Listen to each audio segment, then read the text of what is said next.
sa mga dinadaanan namin kaparmdi, napakadaming garden na mga halaman. Siyempre yung bida kasi siyempre yung ano, usong-usong ngayon yung makukulay na halaman. Lalo ngayong summer, kaya palagi namin nakikita dito yung mga mayana. So marami rin iba't ibang halaman dito na magaganda. Hindi ko lang may focus. Ayun, basta lahat Boy. na ayun baboy. Yung mayana dito kaprom din mga hinahanap, yung pulang mayana nandito, ang dami. Marami akong nakikita dito.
Magandang araw sa inyo mga kapromdi. Dadaling ko kayo sa isang paraiso dito sa bayan ng Ocampo, sa lalawigan ng Camarines Sur.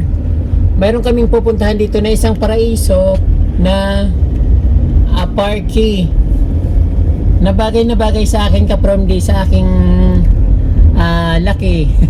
Saka sa ating mga mahilig sa plant, sa mahilig sa mga magagandang scenery. Dito kapromdi, mag-amis kayo dito sa lugar na ito dahil napakaganda dito kapromdi. First time kong makarating dito pero hindi pa kami nakakarating. Pupunta pa lang dito kapromdi.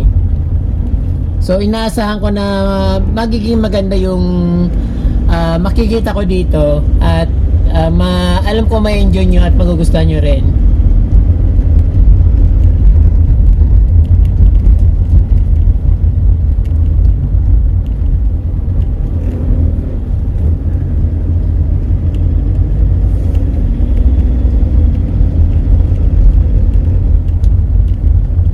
Nasa paanan kami ng Mount Isarog. So kitang-kita namin yung ano dito, yung Mount Isarog at yung overlooking na buong Camarines Sur. Napakaganda dito kapromdi. Malabatanis yung dating niya. Sigsag-sigsag yung road. Napakagandang tingnan. At papalapit na kami sa Mount Isarog. Nararamdaman ko yung yung ganda dito ng nature.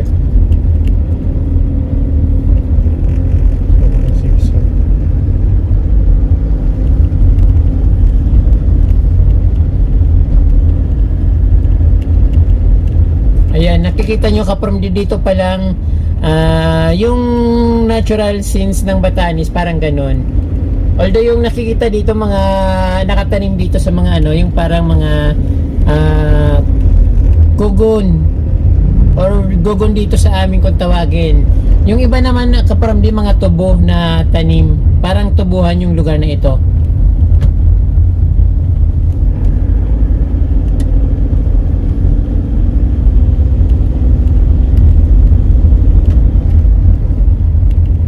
At sa bandang taas mayroon parang isang subdivision pero medyo malayo pa kasi nakita namin dito sa Google 11 minutes pa before makarating doon sa aming pupuntahan. Kaya ito ang ganda naman dito. So amazing Camarines Sur dito kapromdi. Mas maganda siguro kung pababanting yung tingnan, kasi ito pataas kami, kaya lang nakasalubong, pasalubong sa araw yung camera namin, kaya minsan dumidilim, minsan maliwanag, pero yun.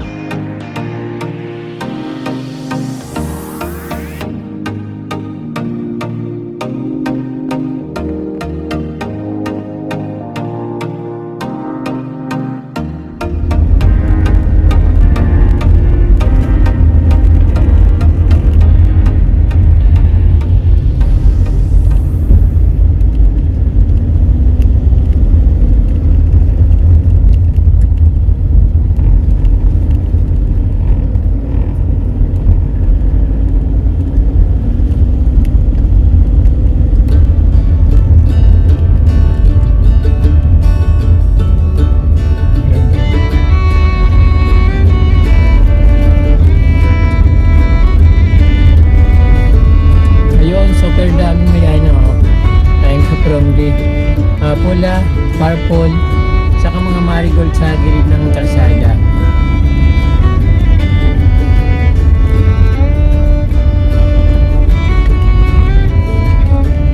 Taas pa lang ito.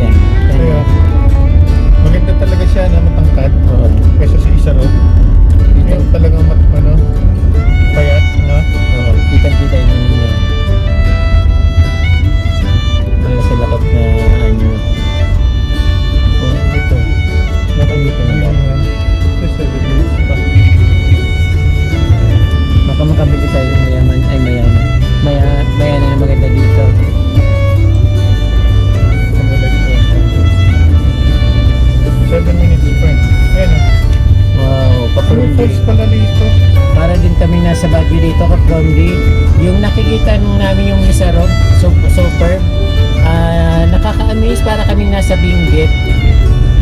Sorry na lang ka from the hindi kayo makalabas dyan sa mga nasa Manila.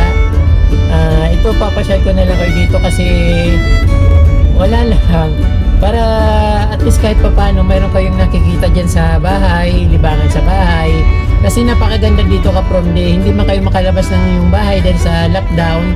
Ito, panoorin nyo na lang yung video ko para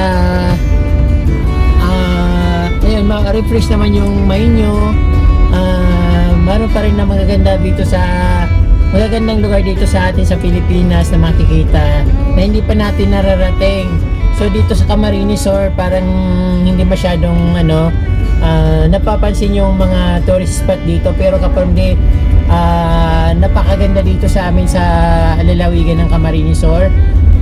Pag na-discover nyo to kapag di ba balik-balikan nyo, parang sa Benguet din yung ganda dito, overlooking sa buong nakikita yung Mayon Volcano, Mount Iriga, at yung buong District 4 ng Camarines Sur nakikita dito ka from the.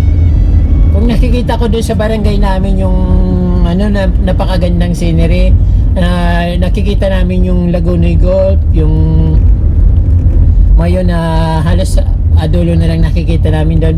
Dito ka from di magsasawa kayo sa view. Napakaganda dito at napakaganda ng highway. Mga sigsag-sigsag na talagang ma-amaze kayo. Yung ganda niya, superb. Malinis yung daan. Simentado, walang lubak-lubak. Yung scenes dito napakaganda. Although walang dagat dito kasi nasa papunta ng Mount Isarog. So yung nakikita natin dito yung pure na nature. Dito na yata ka from yung lugar na hinahanap namin, na pupunta namin. Soon to open. Shop Entrance this way. Falls. Falls yan parang resort. Diba yan? Nunoy Kinalas. Gusto mo kumain ng kinalas? Ano ba kinalas? Parang mami. But parang pinakabat sa'yo yun dito sa amin. Ayaw, hindi ako mahilig sa mga ganun yung lugaw.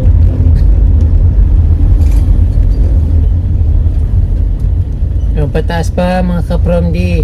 Parang masyado yatang malayo. 550 meters. Ang daming ano dito, mga turista, mayroon din mga dalang sasakyan.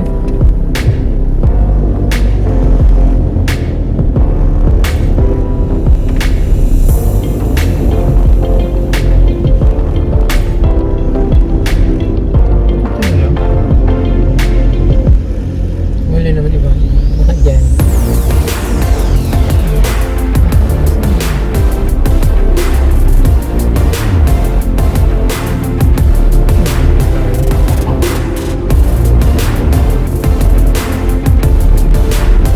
Ganda.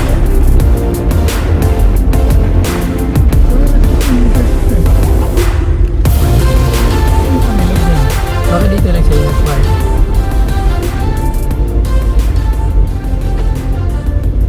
Saan? Oh, mataas pa? 350 meters pa eh.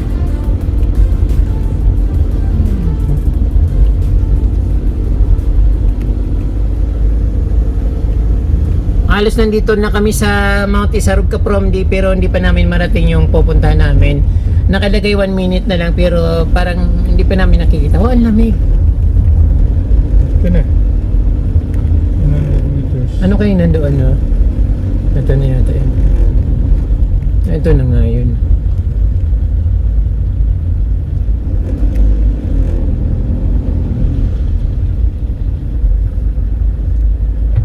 Puro bulaklak. Parking area, motor and bike only.